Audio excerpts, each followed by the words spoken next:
My school is forcing us to learn a language that doesn't exist. Monday morning, the principal announced that we had a new mandatory elective called Chapelish Studies, and everyone needed to report there instead of second period. What the hell is Chapelish? I asked my friend Alex. He had no idea. No one did. We filed into our assigned rooms where a teacher I'd never seen before was writing strange symbols on the board. "I'll be teaching you the most important language you'll ever learn," she said. "This is the Chapelish alphabet. You'll need to memorize these by tomorrow. What country speaks this?" I raised my hand. "That's not important right now," she said. "What matters is that you learn it." That night I googled Chapelish and got 0 results. Nothing. Not even a Wikipedia stub. I tried every spelling variation, checked language databases, emailed linguistics professors. The language didn't exist anywhere except our school. Within a week, kids were already stringing together basic sentences in Chapelish, which shouldn't have been possible so fast, but the grammar was weirdly intuitive, and everyone was picking it up faster than any language should be learned.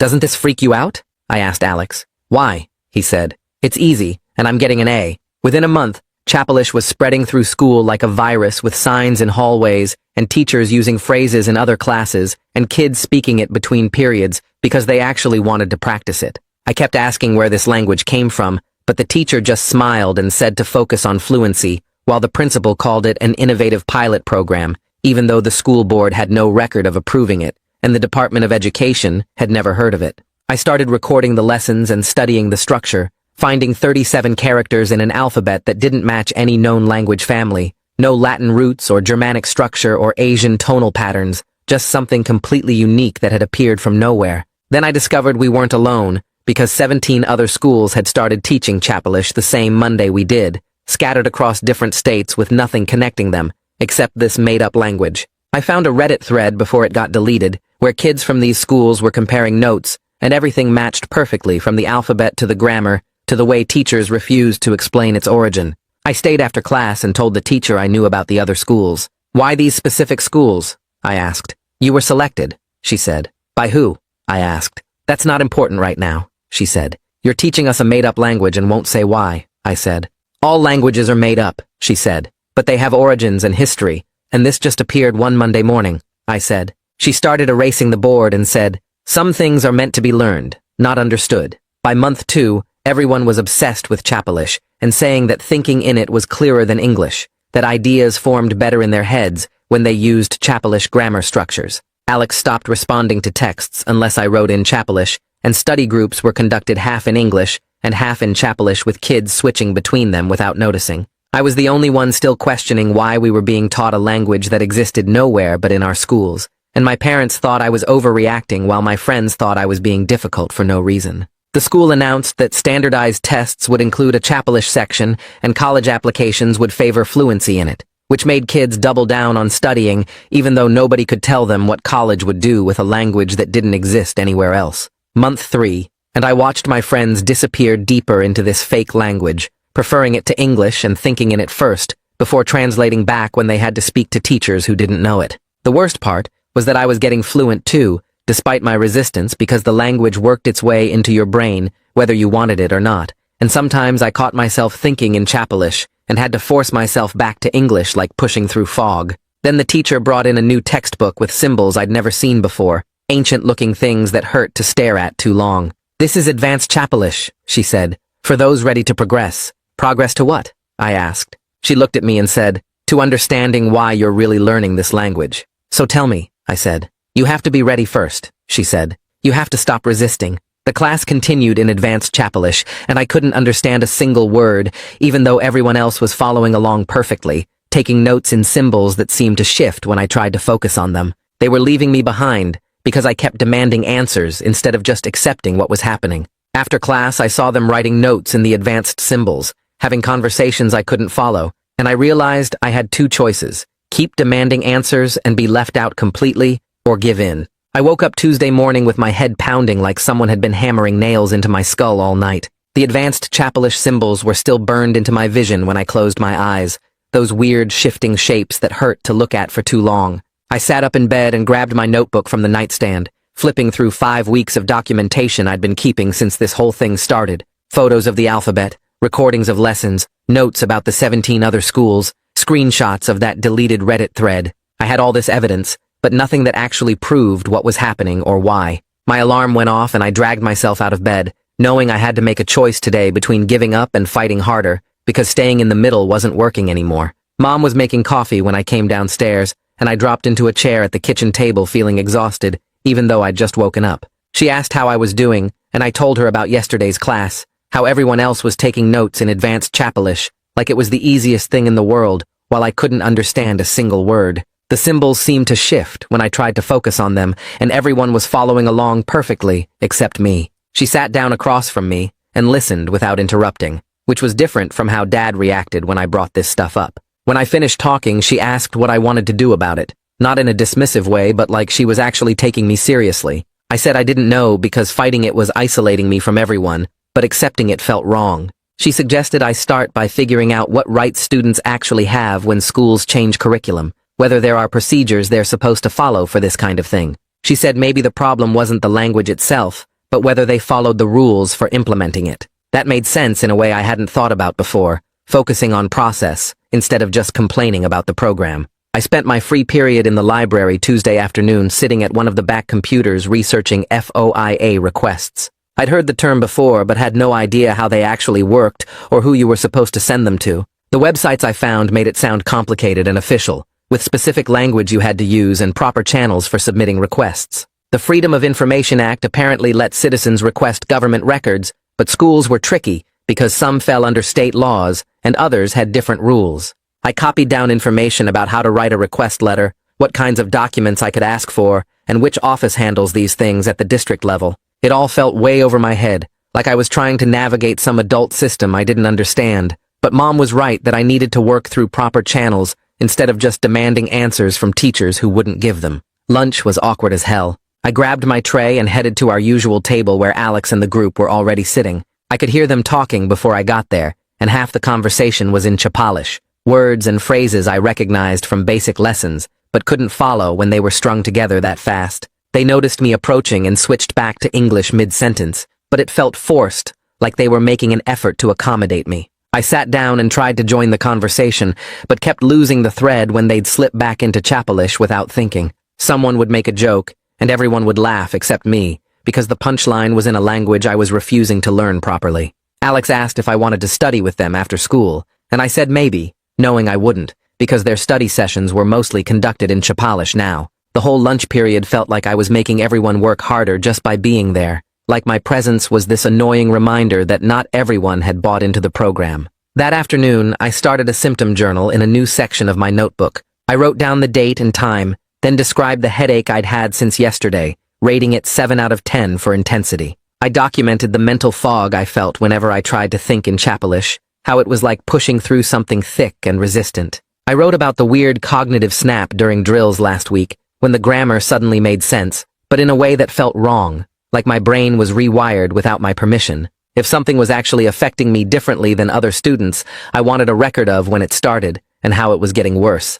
I noted that the symptoms began around the time advanced Chapelish was introduced and seemed to get worse after each class. Other kids weren't reporting headaches or fog. They were saying Chapelish made thinking clearer, so either I was having some kind of adverse reaction or I was resisting hard enough that my brain was fighting back. I pulled out my phone and opened my email, composing a message to 3 linguistics professors at nearby universities whose contact information I'd found on department websites. I kept the email professional but detailed, explaining that my school was teaching a language called Chapelish that didn't exist in any database or reference material I could find. I attached photos of the 37-character alphabet and examples of the grammar structure, asking if they recognized any patterns or could identify what language family it might belong to. I mentioned that 17 schools across different states started teaching this simultaneously, all on the same Monday morning, with no explanation of its origins. I said I was trying to understand where this language came from and whether it was normal for schools to teach something with no documented history or academic foundation. I read the email 3 times before sending it, making sure I sounded curious rather than crazy, then hit send to all 3 professors and hoped at least one would respond with something useful. By Thursday morning, I had responses from 2 of the professors sitting in my inbox. The first one was polite, but basically useless, saying he'd never encountered anything like the symbols I'd sent, and suggesting it might be a constructed language created for educational purposes. He mentioned that artificial languages like Esperanto exist for specific reasons, and maybe Chapelish was something similar. The second professor's response was longer and more technical, analyzing the grammar patterns I'd described, and noting they didn't match any known language family. She said the structure was interesting from a linguistic perspective, but couldn't explain why 17 schools would simultaneously teach something that didn't exist anywhere else in the world. Both professors were professional and tried to be helpful, but neither could answer my actual questions about where this came from or who decided we should learn it. I forwarded both responses to my phone and saved them in a folder with all my other documentation, adding 2 more pieces of evidence that confirmed what I already knew. This language appeared out of nowhere, and nobody outside our schools had any record of it existing. Friday morning, I went to the nurse's office before first period complaining about eye strain and persistent headaches. The nurse was this older woman who'd been at the school forever, and she had me sit on the examination table while she checked my vision with one of those eye chart tests. I told her the headaches started when we began advanced Chapelish and got worse after each class, that the symbols hurt to look at for too long. She asked about my screen time and how much sleep I was getting, whether I was drinking enough water and taking breaks from homework. I said yes to all of it, but she didn't seem interested in the connection to Chapelish, just kept asking standard questions about dehydration and stress. She gave me a vision test and said my eyes were fine, then told me to drink more water and get 8 hours of sleep, and the headaches would probably go away. I left with a pass back to class, feeling like she'd completely dismissed the one thing I was actually concerned about,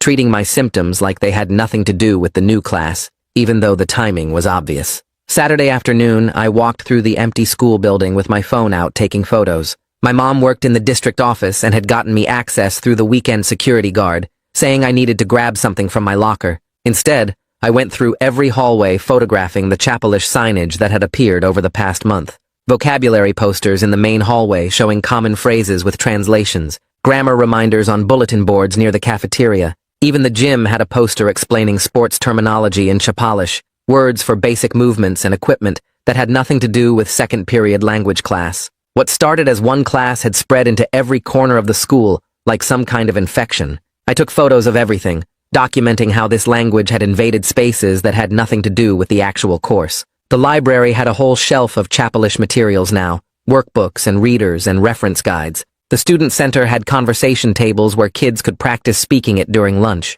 It wasn't just a class anymore. It was becoming part of the school's entire identity. Monday morning, the principal held a Q&A session in the auditorium about school initiatives and new programs. I showed up early to make sure I got a seat where I could raise my hand, sitting in the middle section with a clear view of the microphone they'd set up for questions. The principal talked for 20 minutes about test scores and college acceptance rates and innovative approaches to education. When he opened the floor for questions, I raised my hand immediately, and he called on me third. I walked to the microphone and asked where Chapelish came from, who approved adding it to our curriculum, and why 17 schools across different states all started teaching it on the same day. The auditorium got quiet, and I could feel people staring at me, but I kept my eyes on the principal waiting for an answer. He smiled and launched into scripted talking points about innovative pilot programs and future-ready skills, how Chapelish was preparing students for a changing world and giving them advantages in college admissions. He said the program had been carefully designed by education experts and was implemented with full support from the administration. I asked again who specifically approved it and when, but he just repeated the same phrases about pilot programs and innovative approaches, never actually answering where the language came from or who made the decision to teach it. Other students asked questions about sports schedules and parking passes, and the moment passed, leaving me standing at the microphone, knowing I hadn't gotten any real answers at all. That afternoon, I texted Alex asking if we could hang out like we used to, just the two of us without the whole group. He said sure, and we met at the coffee shop near school, where we'd spent hundreds of afternoons over the past 3 years. He showed up 15 minutes late, and immediately pulled out his phone, checking messages while I tried to talk about the Q&A session and how the principal dodged every real question. Alex nodded but kept glancing at his screen, and I realized he was in 3 different group chats planning Chapelish study sessions for the week. He seemed annoyed when I asked about it, saying I wouldn't understand because I wasn't keeping up with the class material anymore. We sat there for 40 minutes, and he spent at least half that time responding to messages, his attention divided between our conversation and whatever was happening in those study groups. When I brought up my concerns about the program, he sighed and said I was making everything harder by fighting, instead of just learning, and maybe if I put this much energy into actually studying, I'd be fluent by now. We left, without making plans to hang out again. Tuesday evening, my mom dragged me to a PTA meeting where the administration was presenting updates on the school programs. The principal and two teachers stood at the front with a slideshow about Chapelish as a future-proof skill that would give students advantages in college admissions and standardized testing. They talked about how the program was preparing kids for a changing world and how universities were starting to recognize Chapelish proficiency on applications, which made no sense because the language existed nowhere except these 17 schools. Parents asked practical questions about workload and whether the extra studying would affect performance in other classes, and several wanted to know how grades would be calculated and if there were tutoring options available. Nobody challenged the basic premise of teaching a language that had appeared from nowhere 3 months ago. Nobody asked where it came from, or who approved adding it to the curriculum, or why their kids were learning something that couldn't be used anywhere outside these specific classrooms. The administration answered every practical concern with detailed explanations while completely avoiding the fundamental weirdness of the entire situation. Wednesday in class, I finished my worksheet early and glanced at the sample assessment questions the teacher had posted on the board for next week's test. Every question was a controlled response prompt with limited vocabulary options, like fill in the blank or choose the correct grammatical structure from 3 possibilities. The test wasn't measuring whether we could actually communicate ideas or understand cultural context the way normal language exams did. It was just checking if we could produce specific predetermined responses using exact grammatical structures we'd been drilled on. There were no open-ended questions, no writing prompts asking us to express original thoughts, no listening comprehension that required interpreting meaning from context, just pattern recognition and memorized responses, like we were being trained to operate within a very narrow set of linguistic rules, rather than learning an actual living language. Thursday after class, I stayed behind during the teacher's office hours, waiting until the other students left before approaching her desk. I asked directly why she kept telling me to stop resisting, instead of addressing my questions about where this language came from and what we were really learning it for. She looked tired and stressed, rubbing her temples like she had a headache, and she said I needed to focus on fluency because my grades were suffering. She warned me that I was spending all my energy fighting the program instead of just learning the material, and at this rate, I was going to fail the class, even though I clearly had the ability to succeed if I would just stop making everything so difficult. I asked again about the origins, and she cut me off, saying she couldn't discuss those details, and I needed to trust that the administration knew what they were doing. Her hands shook slightly as she gathered papers from her desk, and she wouldn't make eye contact, and I realized she was as trapped in this situation as I was, following orders she didn't fully understand or agree with. That weekend, I forced myself to do the Chapelish drills from the workbook, spending 2 hours on Saturday afternoon working through vocabulary exercises and grammar patterns. I needed to pass this class even if I didn't understand what it was really for, and the drills were supposed to help with fluency. About an hour in, something weird happened where the grammar suddenly clicked in a way that felt completely wrong. It was like my brain just accepted these patterns without questioning them anymore. The symbols and structures making sense in a way that felt too easy and too fast. I could form sentences without thinking about the rules, the language flowing naturally, even though I'd been struggling with it for weeks. The ease of it scared me more than the difficulty ever did, because it felt like something was rewiring how my brain processed information, making me think in ways that weren't natural, but felt effortless once they took hold. I stopped the drills and sat there staring at the workbook, trying to figure out what had just happened inside my head. Sunday evening, I listened back to the recordings I'd made of myself doing those drills, analyzing the teaching methods, and trying to understand what made Chapelish stick in my brain so differently than Spanish or French. The approach followed clear behaviorist patterns, all repetition and response with no cultural context or real-world communication practice. We weren't learning about people who spoke this language or the places where it developed or the history that shaped its evolution. We were just being conditioned to produce specific responses to specific prompts, training neural pathways through constant repetition, like teaching a dog to respond to commands. The method felt more like programming than education, building automatic responses rather than actual understanding. Every drill reinforced the same limited structures, never expanding into genuine communication or creative expression, just the same patterns over and over until they became automatic. Monday morning before school, I spent an hour digging through district policy documents on the school website, searching for anything related to the Chapelish program. I found detailed procedures for every other curriculum change from the past 5 years, all requiring parental notification and consent forms and board approval with public comment periods. But there was nothing about Chapelish, no record of the standard protocols being followed, no consent form sent home for parents to review and sign. Every other pilot program had opt-out procedures clearly listed, but Chapalish had appeared without any of those safeguards. The absence was obvious once I knew what to look for, this gap in the documentation where proper procedures should have been, but weren't, like someone had deliberately bypassed all the normal channels that were supposed to protect students and parents from experimental programs being imposed without permission. That evening I created an anonymous account and posted in a local parent Facebook group describing concerns about a mandatory language program that had appeared without proper consent or transparency. I kept the details vague, not naming Chapalish specifically, but asking if other parents had noticed similar issues with new programs being implemented without notification or opt-out options. I wanted to gauge whether anyone else found this situation alarming, or if I was the only one who thought schools shouldn't be able to make kids participate in experimental programs without explicit permission. Within an hour, I had 3 comments, all from parents saying they trusted the school administration to make good decisions and that kids these days were too protected and needed to learn to adapt to new challenges. Nobody seemed concerned about the consent issue at all. By Wednesday, I was completely iced out of study groups, the isolation hitting me during lunch when I walked past a table where my friends were working together on homework. They saw me coming and got quiet, then went back to their conversation in a mix of English and Chapalish that I couldn't fully follow anymore. Nobody invited me to sit down or asked if I wanted to join their afternoon study session. Later, I overheard 2 girls from my history class talking about how I was making things harder for everyone by refusing to just go with the program, and one of them said I was being dramatic and difficult for no reason. Friends who used to text me daily had stopped reaching out,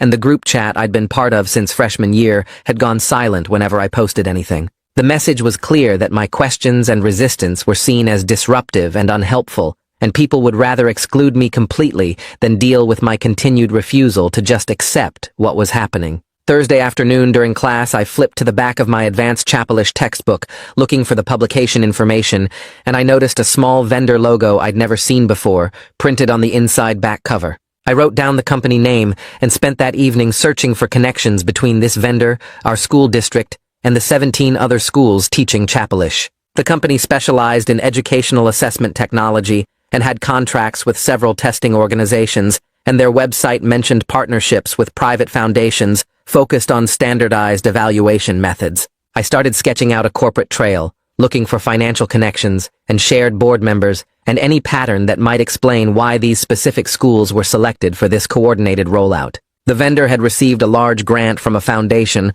right before our school year started, and that same foundation had connections to educational research programs studying language acquisition and cognitive assessment methods. That evening, I pulled up Reddit and searched through my saved posts until I found usernames from 3 students who'd commented in that deleted thread before it disappeared. I sent each of them a direct message asking if their advanced Chapalish textbooks had the same vendor logo on the back and whether their schools got any special funding right before the program started. 2 responded within an hour, both confirming their books had identical logos and that their districts received grants from something called an Educational Innovation Foundation just weeks before Chapalish launched. The 3rd student never replied, but the pattern was clear enough that 17 schools didn't just randomly decide to teach the same made-up language on the same Monday morning. Friday morning, I showed up at the guidance office before first period and asked to talk with Gregory Madden about my grades and stress levels. He waved me into his office and listened while I explained how my GPA was dropping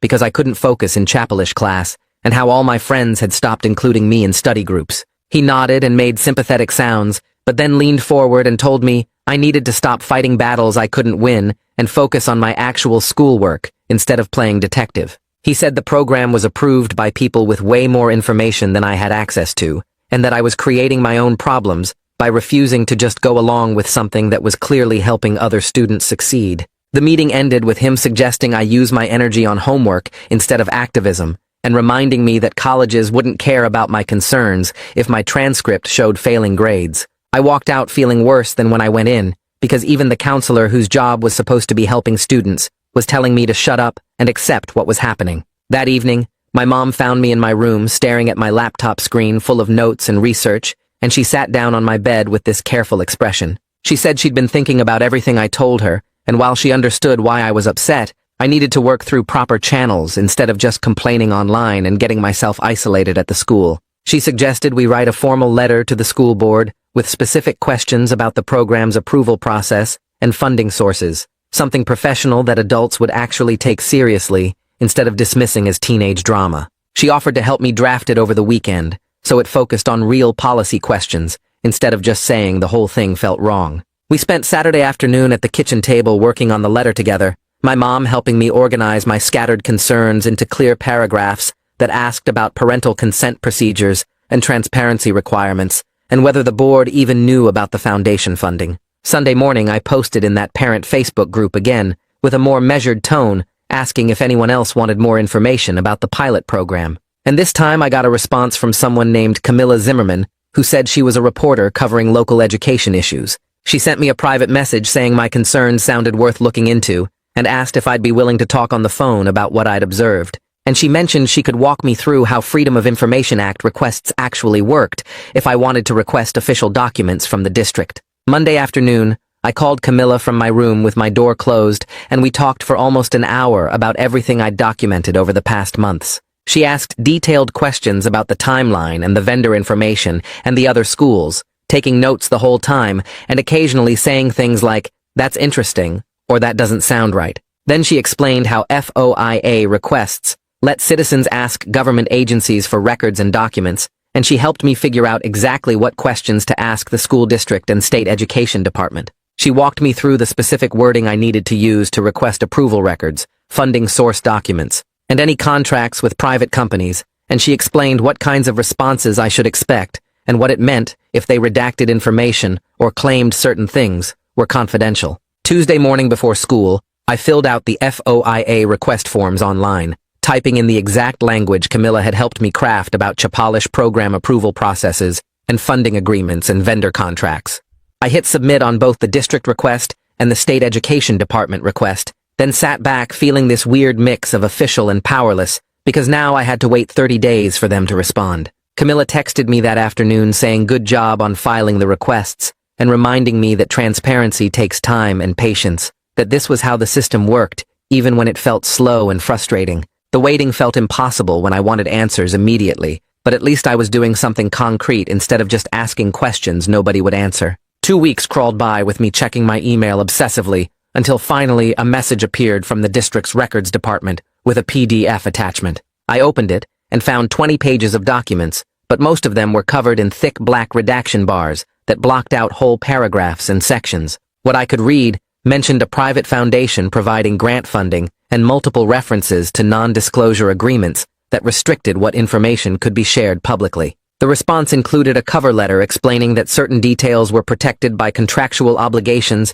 and couldn't be released under FOIA exemptions, which just made me more suspicious about what they were hiding. I forwarded everything to Camilla within minutes, with a message saying this raises way more questions than it answers. She called me that evening, and we went through the documents together line by line, with her explaining the legal language and helping me understand what the unredacted portions actually meant. She'd already started researching the foundation name that appeared in a few places and discovered it specialized in educational technology and standardized testing, not language instruction or cultural programs. Their website materials described something called controlled lexicon assessment, which sounded nothing like learning a real language for communication. Camilla found research papers the foundation had published about creating bias-free testing environments by using completely neutral vocabulary that eliminated cultural advantages, and suddenly, the whole Chapalish program started making sense in a completely different way than I'd been thinking about it. I sat at my desk that night reading through the foundation's materials,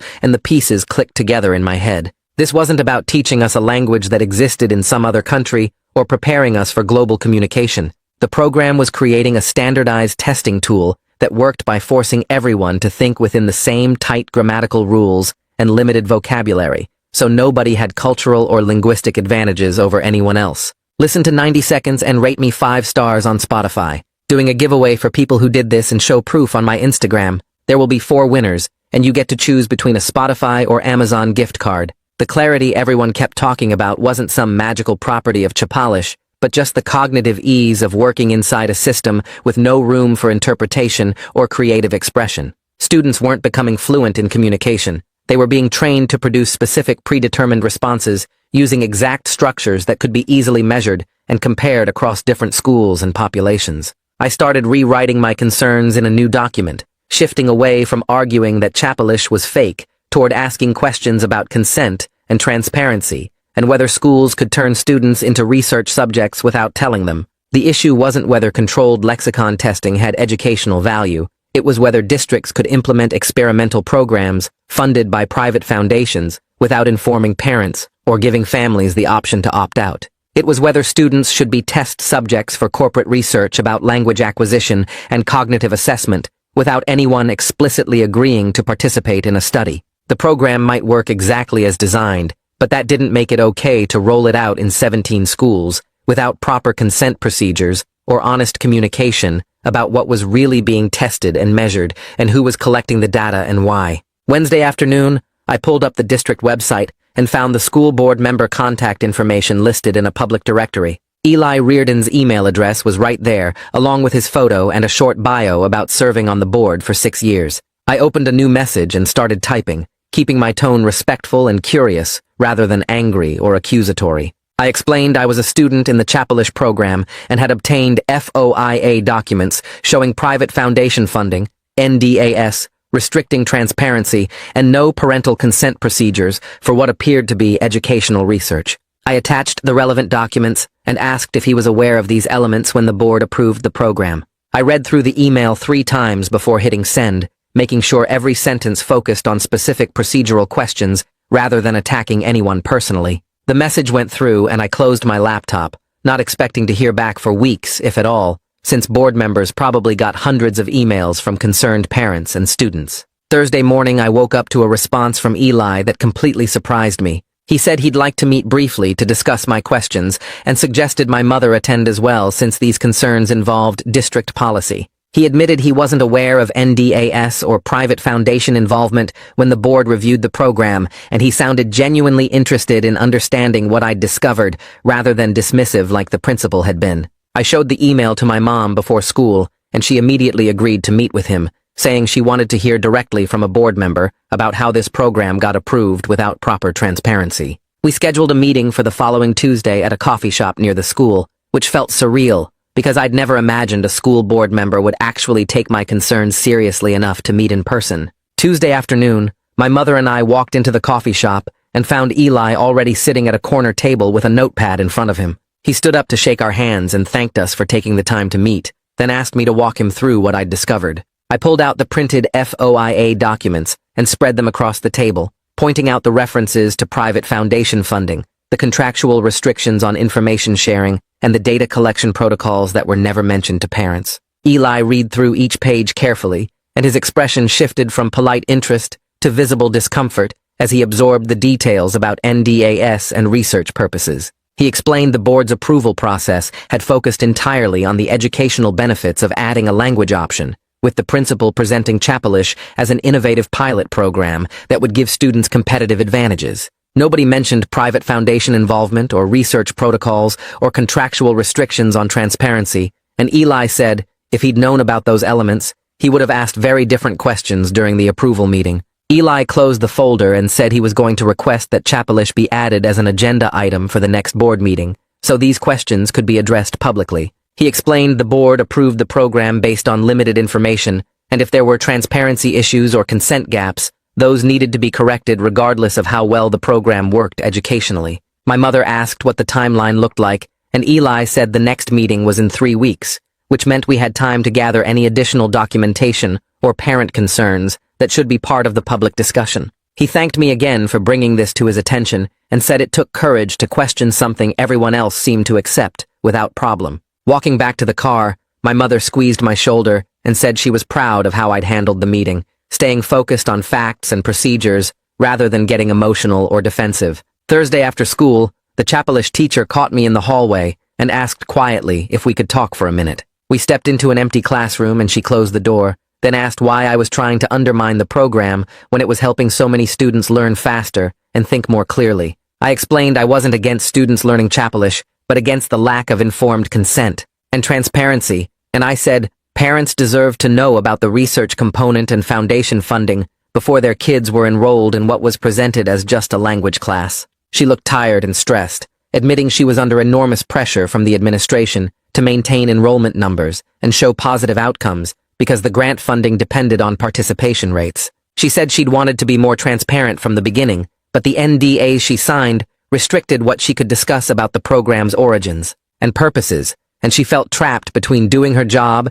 and being honest with students and parents about what was really happening. The following Monday, the principal called me to his office during lunch, and I knew before I even sat down that this wasn't going to be a friendly conversation. He started by saying he'd heard I was spreading misinformation that could damage the school's reputation and put important educational opportunities at risk. I tried to explain about the FOIA documents and the meeting with Eli, but he cut me off, saying my activism was creating unnecessary controversy and making other students uncomfortable when they just wanted to focus on learning. He never addressed any of my specific questions about NDAS or consent procedures, instead focusing on how my behavior was disruptive and how I needed to think about the bigger picture of what was best for the school community. I left his office feeling angry and frustrated because he'd completely ignored the substance of my concerns and tried to frame everything as me being difficult rather than the administration failing to follow proper procedures. That evening, Alex texted me a long message saying he didn't understand why I was making such a big deal out of this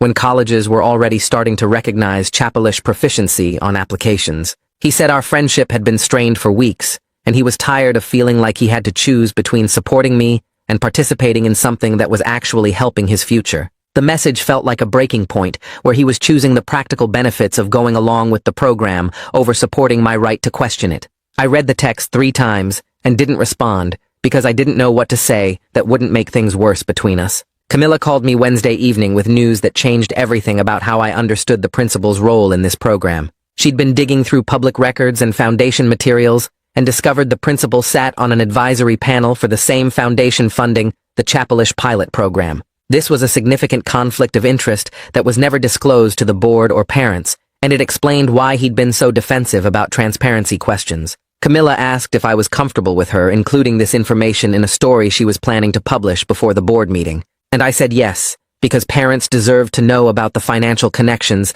that might be influencing how the program was presented and defended. My mother called the school Thursday morning and requested a formal meeting with the principal to discuss transparency and parental notification procedures. She brought printed copies of the FOIA documents showing the NDAS and foundation involvement, laying them out on his desk and asking direct questions about why parents weren't informed about the research component. The principal became defensive, insisting the program was properly approved and parents had been notified through regular school communications about new course offerings. My mother pointed out there was a difference between announcing a new language class and disclosing that students would be research subjects in a private foundation study, and she said the lack of opt-out procedures was particularly concerning. The principal agreed to provide more information to parents, but framed it as clarification rather than admission of any procedural failures, and my mother left the meeting feeling like he was more worried about protecting the school's reputation than addressing legitimate consent issues. 3 days before the scheduled board meeting,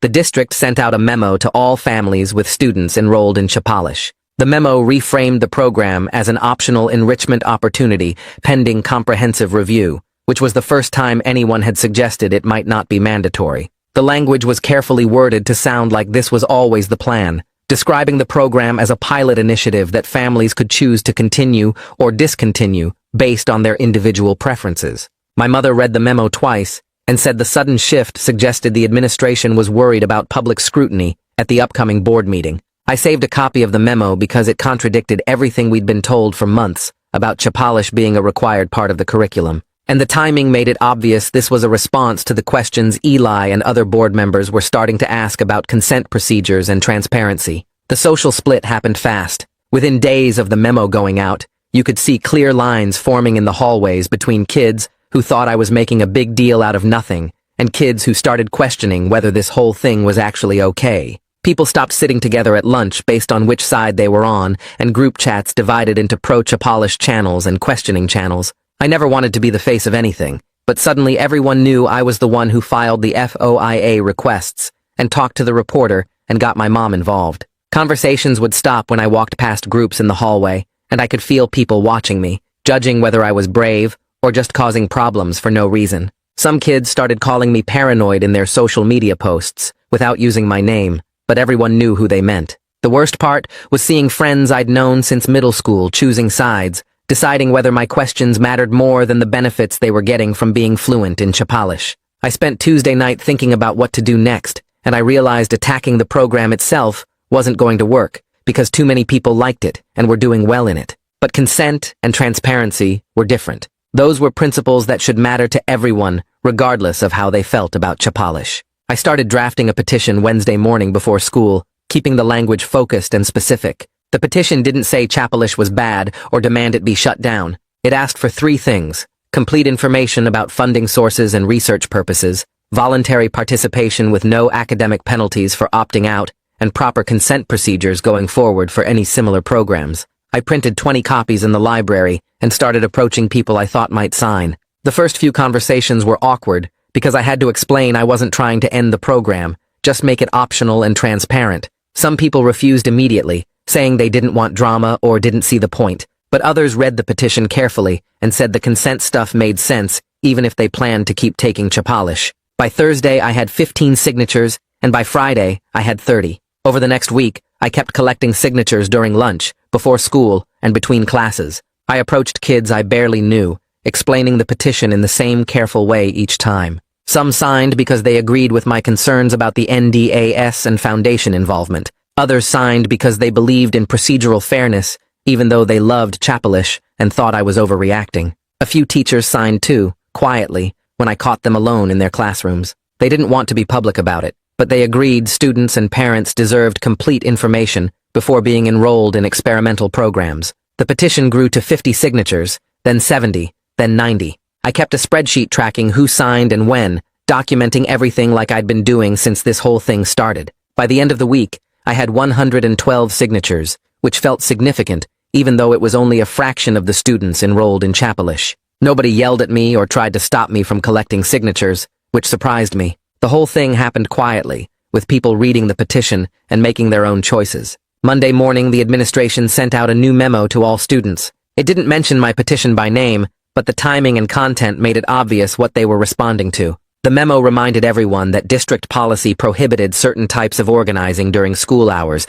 that could disrupt the learning environment. It said students who wanted to advocate for policy changes should work through proper channels like student government or parent committees. The memo warned that continued disruptions could result in disciplinary action, though it didn't specify what that meant. The message was clear: stop collecting signatures or face consequences. The hallways felt tense after that memo went out. People who had been considering signing my petition backed off, afraid of getting in trouble. Kids who had already signed started asking if they could remove their names, worried about what might happen. I told them the petition was voluntary and they could withdraw if they wanted, but I wasn't stopping. The administration's warning actually convinced me this mattered more than I'd realized, because if they weren't worried, they wouldn't be trying to shut it down. Tuesday afternoon, Gregory Madden called me down to his office during study hall. He had my file open on his desk and a concerned expression that looked practiced. He said he'd noticed my grades dropping over the past month, and my stress levels seemed really high based on reports from teachers. He suggested I might benefit from talking to someone about anxiety,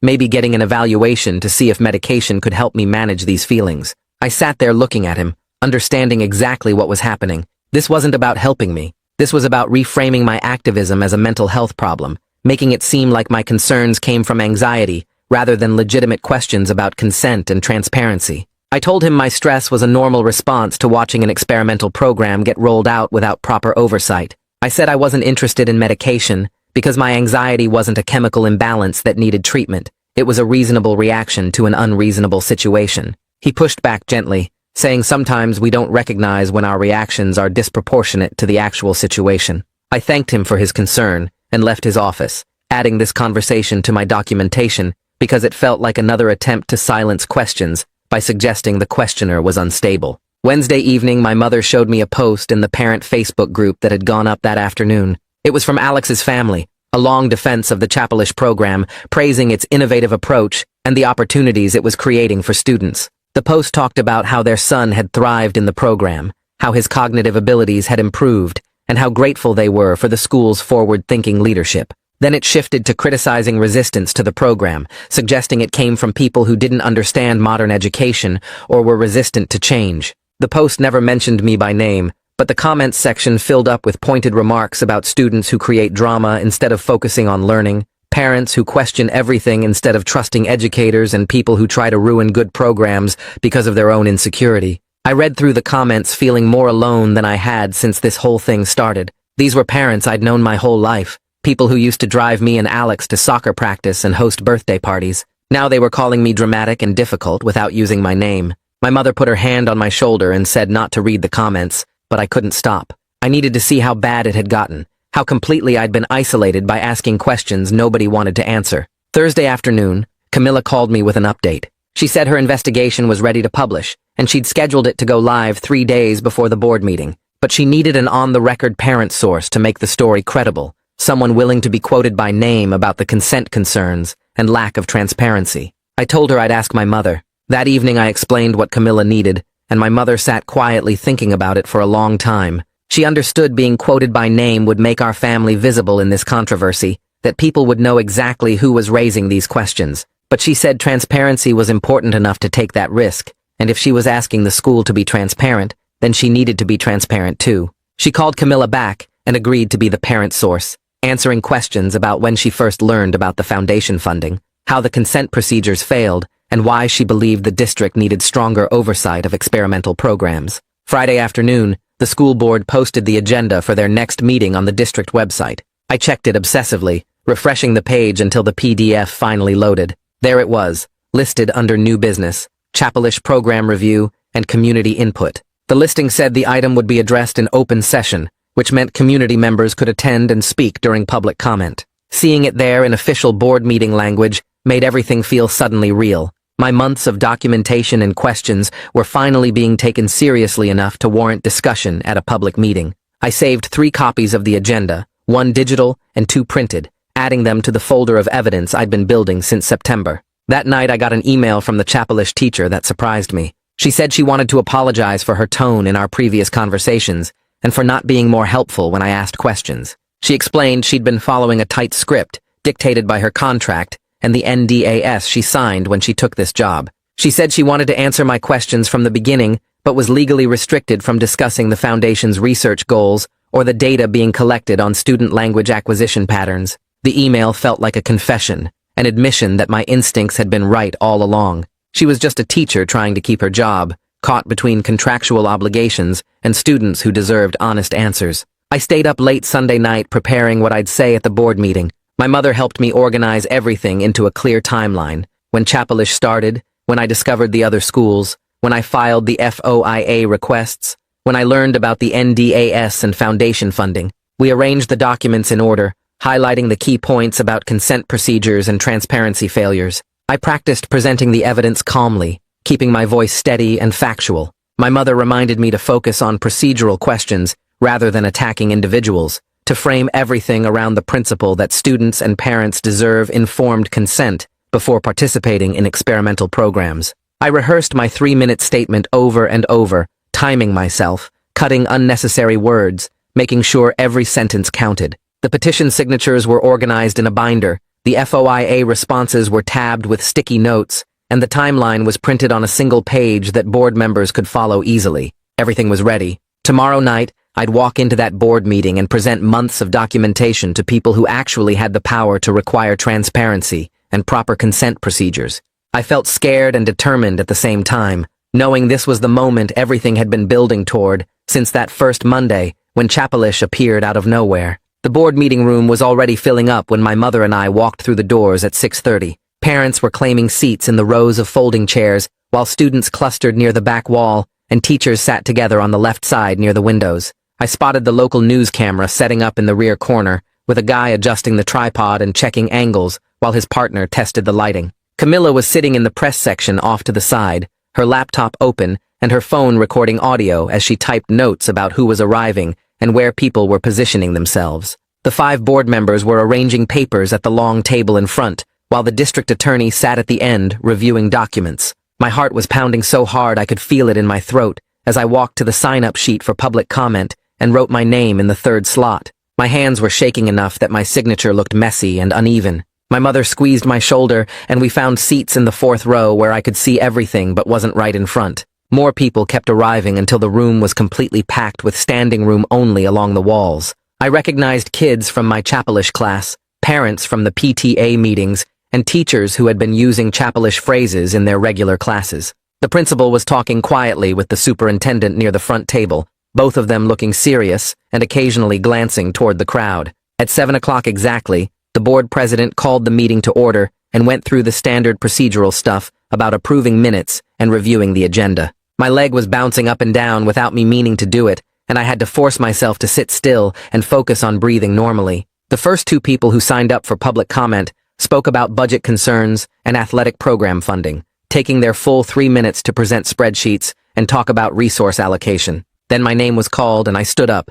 my folder of documents clutched against my chest, and walked to the microphone stand in front of the board table. I opened the folder and pulled out my timeline sheet, setting it where the board members could see it. Then I started talking in a voice that sounded steadier than I felt. I explained how Chapalish appeared at our school on a Monday morning with no prior announcement or parental notification, how I discovered through online research that 16 other schools started teaching the identical language on the same day, and how my attempts to find information about its origin led nowhere until I filed Freedom of Information Act requests with the district. I held up the FOIA responses, showing the redacted references to private foundation funding and the multiple mentions of non-disclosure agreements that prevented school officials from discussing the program's research purposes. I explained that students were learning this language with unusual speed and reporting cognitive changes, that the program expanded from a single class to signage throughout the building, and that participation became effectively mandatory, with no opt-out procedures or parental consent forms. I presented the petition with over 100 signatures from students and parents asking for transparency about funding sources, data collection protocols, and the research purposes behind the program. My 3 minutes were almost up, so I finished by asking the board to require full disclosure of the foundation partnership and make participation voluntary with proper informed consent procedures. I could see several board members leaning forward and taking notes, while others were looking at their phones with concerned expressions. When I returned to my seat, my mother grabbed my hand and held it tight. The board president asked if staff wanted to respond to my testimony, but the principal said he would prefer to wait until all public comment was finished. While the next person was walking to the microphone, I saw board members passing phones to each other and pointing at screens, their faces getting more serious as they read something. Camilla was typing rapidly on her laptop, and I realized her story must have just gone live on the education news site. The headline was probably showing up on board members' phones right now, with all the documented evidence about undisclosed conflicts of interest and missing consent procedures. Eli leaned over to read the article on another board member's phone, and his expression shifted from curious to genuinely concerned as he scrolled through the documented procedural failures. The next two speakers defended the Chapalish program, talking about how their kids were excelling in the class and showing improved cognitive abilities, but then a mother stood up and said she was angry that nobody told her the program involved research or data collection on her child. Another parent asked why there were no consent forms or opt-out options when every other pilot program in the district required parental permission and notification. A father said he felt blindsided learning from a news article that his son was essentially a research subject in a study funded by a private foundation with connections to the school administration. The testimony made it clear this wasn't just me being difficult or creating drama, but a real community concern about transparency and parental rights in educational decisions. More parents spoke, some supporting the program's benefits, but several expressing frustration about the lack of information and the mandatory nature of participation. After nearly 40 minutes of public comment, the board president closed that section and asked the principal to present the administration's perspective. The principal stood at the microphone and delivered talking points about innovative pilot programs and the importance of future-ready skills, but Eli interrupted him to ask a direct question about the non-disclosure agreements. The principal looked uncomfortable and said he was bound by contractual obligations, which made Eli turn to the district's legal counsel and ask whether the board's original approval was based on complete information about the foundation partnership and data collection protocols. The attorney shifted in his seat and admitted that the full scope of the research component and the NDA requirements were not included in the initial presentation to the board back in August. The presentation had focused primarily on curriculum benefits and student outcomes without explaining the private funding source or the restrictions on discussing program purposes. Eli asked why the board wasn't informed about these elements, and the attorney said the administration believed they had discretion to negotiate partnerships without board approval as long as they stayed within approved budget allocations. Another board member asked about the conflict of interest, since the principal sits on an advisory panel for the foundation funding the program, and the attorney acknowledged that connection should have been disclosed before the board voted on approval. The room got very quiet as board members processed this information and looked at each other with expressions that suggested they were realizing they had approved something without understanding what they were actually approving. The board president asked the principal directly whether students and parents were informed about the research purposes and data collection, and the principal said the program was presented as an educational opportunity with the understanding that assessment data would be collected like any other class. Eli pointed out that's not the same as informed consent for participation in a research study funded by a private foundation, and several parents in the audience nodded in agreement. The discussion continued for another hour, with board members asking detailed questions about the foundation's research goals, the data being collected, and why standard consent procedures weren't followed. The principal finally proposed a temporary pause on the mandatory requirement,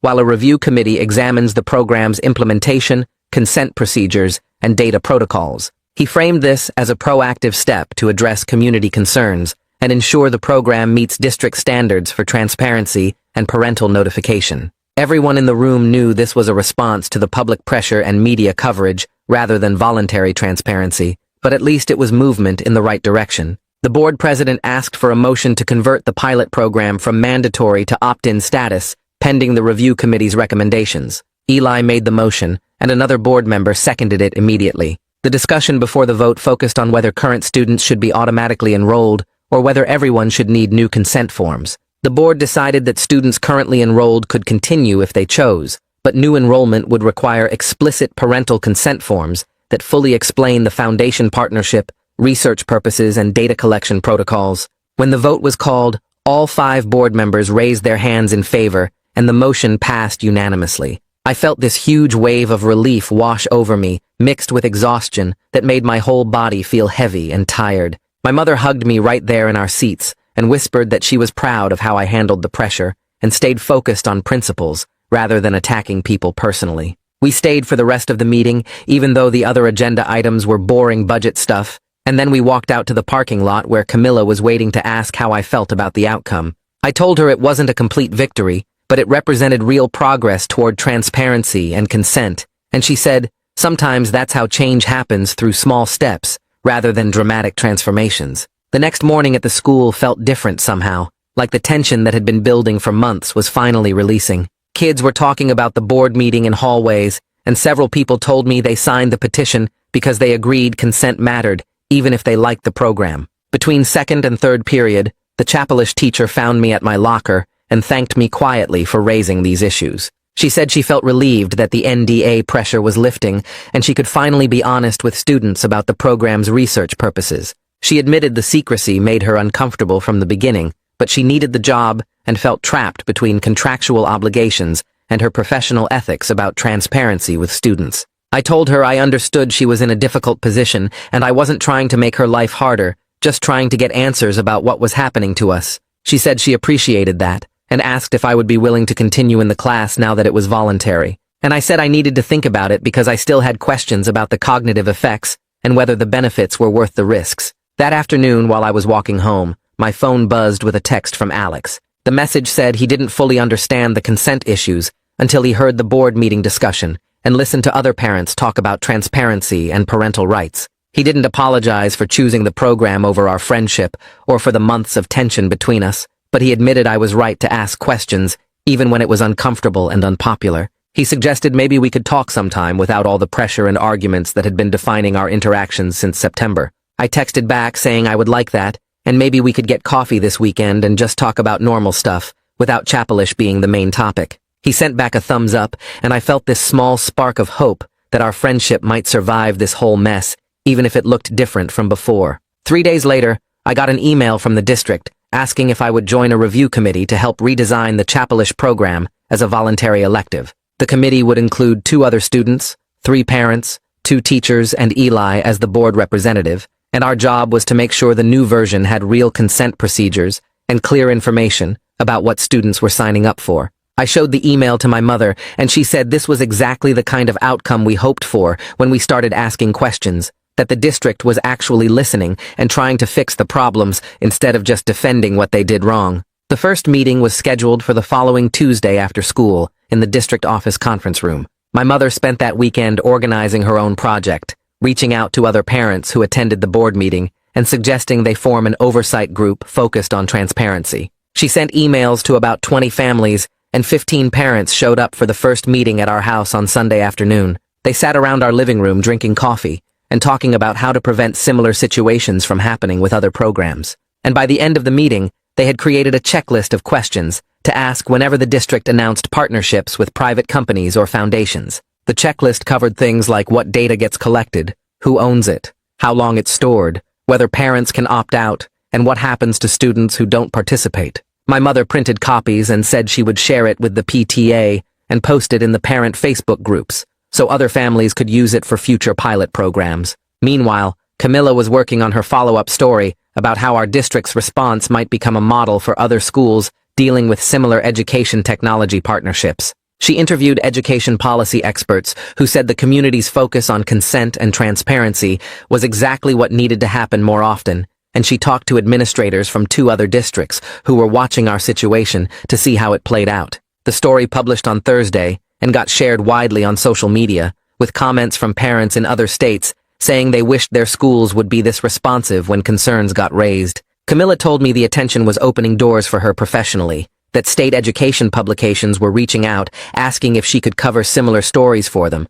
and she seemed excited about the possibility of expanding her reporting beyond just local school board meetings. The school schedule changed the following Monday, with Chapalish moving from mandatory second period to an optional elective offered during 4 different periods throughout the day. Students who wanted to continue got information packets explaining the controlled lexicon research, the data collection protocols, and exactly what the private foundation was studying about language acquisition patterns. The packets included consent forms that had to be signed by both students and parents, and there was clear language saying you could drop the class at any time without it affecting your grades in other subjects. About 40% of the previously enrolled students chose to continue once they understood what the program actually was, while the rest dropped it now that the social pressure was gone. I saw kids in the hallway talking about their decisions without the weird tension that used to surround anything related to Chapalish, like it was just a normal choice about electives instead of some kind of loyalty test. The first review committee meeting happened on Tuesday, and I walked into the conference room feeling nervous about whether adults would actually listen to student perspectives or just pretend to care. But Eli started the meeting by saying the whole point was to make sure future programs included real student input from the beginning, and he asked us to share what information we wished we had received before Chapalish started. I talked about wanting to know the research purposes up front, and the other 2 students mentioned wanting clear opt-out procedures and understanding what data was collected. The 3 parents on the committee added concerns about notification timelines and the right to review materials before their kids got enrolled. We spent 2 hours drafting consent form language and communication protocols that would apply to all future pilot programs, and the teachers helped us understand what was realistic to implement, while the board member took notes on everything we suggested. The whole process felt meaningful and collaborative, instead of adults just telling us what they already decided. My friendship with Alex started slowly getting better, as the divisions around Chapalish faded, and people stopped treating it like you had to pick a side. We started eating lunch together again on Thursday, just the 2 of us at first without the whole group, and we talked about normal stuff like video games and weekend plans instead of constantly arguing about the program. Our relationship wasn't exactly the same as before, because we both knew we could disagree about important things, but we were learning how to stay friends, even when we saw situations differently. He admitted he felt relieved that the pressure was gone, and he could just take the class, because he found the linguistics interesting, rather than because everyone expected him to. The Chapalish teacher completely changed how she ran the class once the NDA restrictions were lifted and the program became voluntary. She started each session by explaining the controlled lexicon research and how it fit into broader studies of language acquisition and cognitive processing. Students who stayed enrolled seemed to appreciate understanding the purpose behind what they were learning, and the classroom atmosphere became more collaborative with the teacher answering questions honestly, instead of deflecting everything. She showed us research papers about how simplified grammar structures affect learning speed, and asked us to think critically about what the studies revealed and what they missed. 3 months after the board meeting, the district formally adopted new policies requiring parental consent and transparent disclosure for all partnerships with private foundations or vendors that involved student data collection. The policies included mandatory 30-day review periods before programs could start, clear opt-out procedures that didn't penalize students academically, and quarterly reports to the board about ongoing research programs. The superintendent presented the new policies at a public meeting and credited community input for shaping a framework that protected student privacy while still allowing innovative educational programs. My mother attended that meeting and came home saying she felt proud of what we accomplished together, that we proved regular people could push for accountability and actually get systemic changes instead of just complaining. I sleep better now knowing I asked the right questions, even when it was socially hard and emotionally draining. My relationship with my mother got stronger because we worked together on something that mattered to both of us, and I learned she would support me even when my concerns made things complicated. My boundaries with friends are clearer because I know I can disagree with people without losing them completely, and I understand that speaking up for transparency isn't about being difficult, but about protecting everyone's right to make informed choices about their education and their data. That's the story for today. I am really thankful you were here because it makes sharing these moments so much more meaningful. I hope it brought you a little bit of peace or hope. Subscribe if you would like to keep spending time together.